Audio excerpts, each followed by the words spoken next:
สวัสดีท่านผู้ชมที่เคารพหักมื้อนี้โอ้ยคักหลายที่คักพุ่นธรรมศาสตร์พุ่นธรรมศาสตร์ทงไฮทงหน้าใจมันเขาเป่าโอ้ยโซ่ก่อนดิโซ่พุ่นจะว่าขนาดแท้คือว่าปั่นบังไม่สายแท้เอาบรรยากาศเด็กหน่อยกับพูนลินน้ำอยู่กลางดอนพุ่นอาก้อยเด็กน้อยพวกนั้น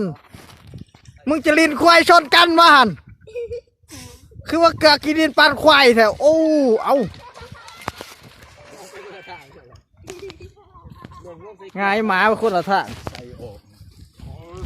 มากินเขาแคมน้ำพี่น้องเลยแคมคักแคมแน่พุ่นอ่ะอาก้อยกูใส่นี่เลยก้อยต้มไก่ใส่หม้อท่านผู้ชมเลย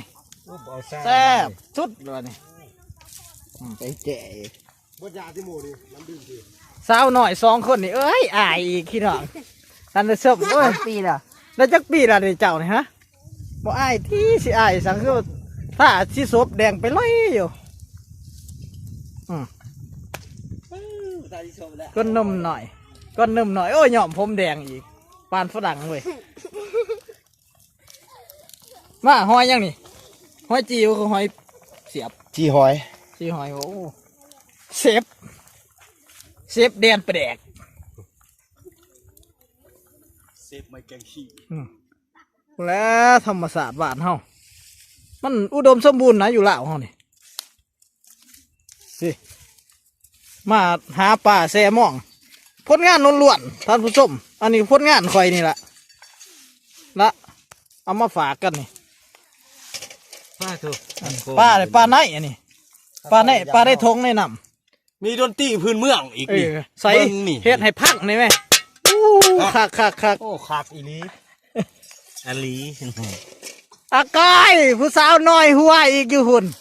อยู่กลางน้ำ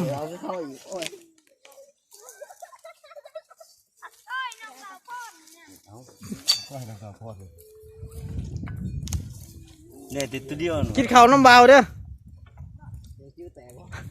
เซฟสื่อโตมาจากกันซ้ำเต๋อพุ่นอ่ะ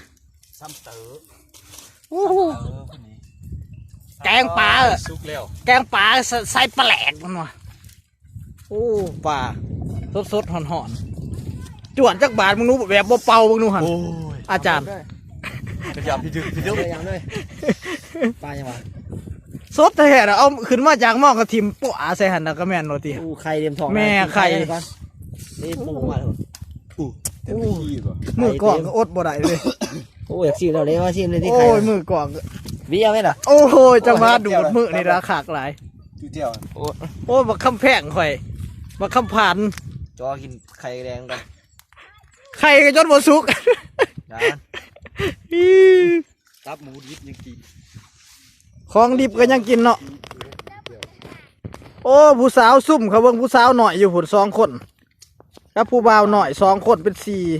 4โมบละวันนี้บักดันเอาเอ็ดมึงตัวเดียวพัน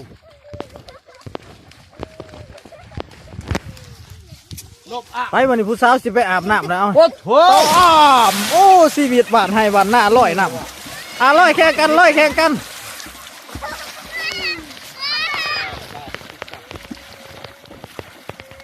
เก่งเว้ยลูกหัวได้หันลูกหัวว่าโผล่เทวะถ้าหลังมือนี่คือว่าสื่อมาจากทางไหนเนี่ยโอ้ถ้าหลังตัวขนาดเนี่ยเบิ้งหันเลิกทำไรหันโม่เอาเบิ้งเลิกทำไรหันโอ้บ่เลิก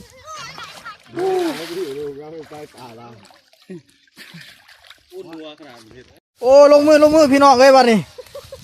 ต้มไก่ใส่หม้อคือเก่าตักใส่ถ้วยสดนอนห่อนห้ามเป่าเด้ยังแบบเป็นเอากินลงมือจะเทียมกันกินข้าวลงมือค คนล่าวห้องเป็นจังซี่แหละ โตตัวตีนเดียว เอิ้นกันกินเขาวกินน้ มาอยู่แถวนั้น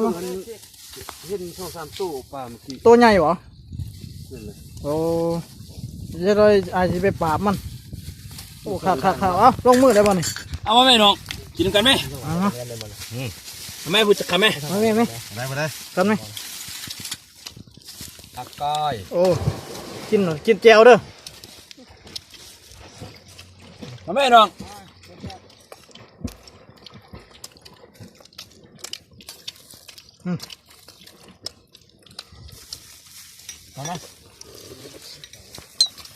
แกงหอมมาใส่จิงน้อยอ๋อ กินแต่ก้อยเสียบเพราะมันยินเราเนาะ แม่น้องมา เราอยู่ จะไม่โจ้เราเลยหนาว คำไหมแม่ อืม